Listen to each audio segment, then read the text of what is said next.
10 reasons why we and anybody that's of voting age in the US should support Bernie Sanders over Joe Biden. So these are in no particular order. I'll just get started.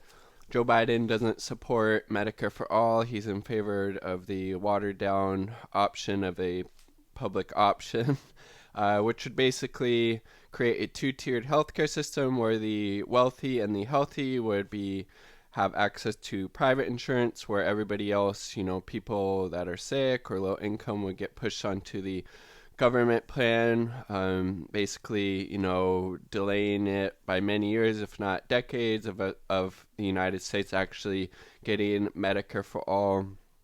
And a public option would not support any of the, you know, systemic problems that not having universal health care creates, such as, over 500,000 people in the U.S. go bankrupt each year due to medical debt. It's around 30 to 45,000 people die each year because they don't have access to health care. These things would still happen under Joe Biden's healthcare plan. They wouldn't under Bernie's.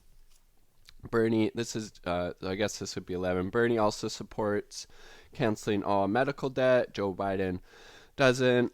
So Biden's okay with people still going bankrupt because of medical debt. He's still okay with people dying because of it. Bernie believes healthcare is a human right. That's why he supports Medicare for all. The second reason relates to foreign policy. So Joe Biden voted for and supported the war in Iraq. Bernie Sanders didn't. I believe it was Noam Chomsky who described the Iraq War as the biggest kind of foreign policy blunder of the 20th, or I guess it'd be 21st century.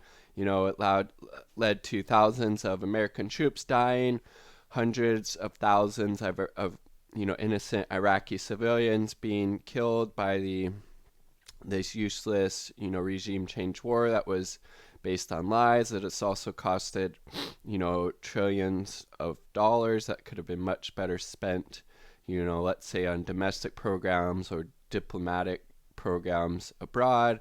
Bernie saw it as, the sham that it was, so he voted against it. Biden supported it. Another error in judgment there. Joe Biden also voted for NAFTA, the North American Free Trade Agreement that led to at least 1 million manufacturing jobs being outsourced as a result of that. Biden supported it. Bernie didn't. It also hurt the working people of Canada and Mexico while benefiting, these large multinational corporations and hurting everybody else. Biden was for that. Bernie wasn't. He also supports the Trump line on Venezuela. He supports the unelected to the presidency Juan Guaido as the president of Venezuela, even though it's like only about 4 or 5% of people in Venezuela knew who Juan Guaido was before the U.S. tried to prop him up as as their puppet president of Venezuela, because the U.S. government doesn't like the, socialist leaning policies and ideology of the Maduro government. Bernie Sanders, hasn't recognized the unelected Juan Guaido as president of Venezuela. Joe Biden has. Joe Biden has also bragged about working with segregationists in the Senate in the past. I believe he referenced working with Strom Thurmond and James Eastland, both very, outwardly racist, white supremacists, segregationists. Joe Biden, and the thing that Joe Biden bragged about working with these segregationist senators on was their opposition to desegregating schools, or anti-busing, being against transporting kids from a different school district to integrate them into another one. So that's what Joe Biden was bragging about when he talked up him working with segregationists, as he thought that was a good thing for some reason, but it's like ridiculous.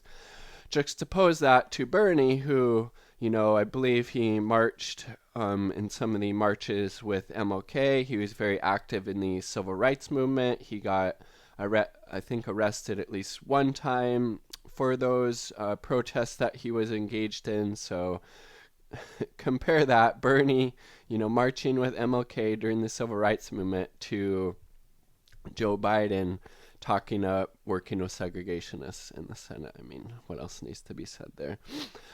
Bernie Sanders supports free college for everybody. Joe Biden only supports free community college. So if people wanted to, pursue their education after that under a Joe Biden administration, they would still, have to take on tens of thousands of dollars in debt to pursue that. Under a Bernie administration, it'd be free for everybody. So again, Bernie's policy positions there is going to benefit, a lot more people than Biden's. Joe Biden has also said that he won't leverage the military aid that the United States gives to Israel, which was close to $4 billion, I believe, last year, in order to, get them to start treating the Palestinian people with some human rights and dignity. Bernie Sanders has come out and said that he would be willing to leverage that aid to Israel. So, again, Bernie's willing to, buck the status quo and stand up for human rights and, treating people fairly no matter where they live in the world, and that extends to the Palestinians. So good job, Bernie. And then so the Biden campaign, up until late October, were saying that they weren't going to take any type of corporate PAC money at all, and then their fundraising numbers in the third quarter were trailing behind a lot of the other kind of top tier Democratic candidates. So they're like, well, we can't really get any grassroots support for our campaign because we don't really have anything to offer besides status quo centrism that's not really going to materially, benefit the working people. So, well, we just got to sell out and, form a corporate PAC so we can get unlimited amounts of donations from the wealthy and these big companies. So Joe Biden is basically willing to be, bought and do the bidding of the wealthy and these big corporations because he doesn't really care what he has to do to get elected. It's, a personal mission of his to become president, not, really to transform the country at all, but just because he wants to become president. Bernie has been, unequivocal all along. He doesn't take corporate PAC money. He's not beholden to these wealthy corporate donors or big companies. And so this was a quote from him after he heard about, Biden changing course and will be taking corporate PAC money. Quote, "I'm not going to be controlled by a handful of wealthy people. I will be controlled by the working people of this country." Well said, Bernie. Well said. And then, so Biden doesn't support canceling all student loan debt. I don't think he supports canceling any of it. Actually, I think he supports a plan to reduce payments on student loans or some tinkering around the edges, centrist nonsense. And to make it even worse, when he was a senator in 2005, he supported a Republican bill that made it much harder for students who had private loans to be able to, discharge those loans under bankruptcy. So he got rid of bankruptcy protections from students who took out loans from, like private universities or just a private loan, I believe. So Joe Biden supported a bill that made it much harder for students to be able to discharge that private student loan debt. And Bernie obviously supports canceling all student loan debt. He's by far the most progressive with regards to that, even compared to Elizabeth Warren. And then, so again, it makes sense that Biden supported that. They did call him I believe they called him at one point the senator from MBNA, the credit card company, because he was always looking out for the credit card companies, the banks, financial service, companies, things like that. And what do you know? Between 2003 and 2008, Joe Biden took over $500,000 from those same financial institutions. And what do you know? He supported that Republican bill that made it harder for people to discharge that private student loan debt. Again,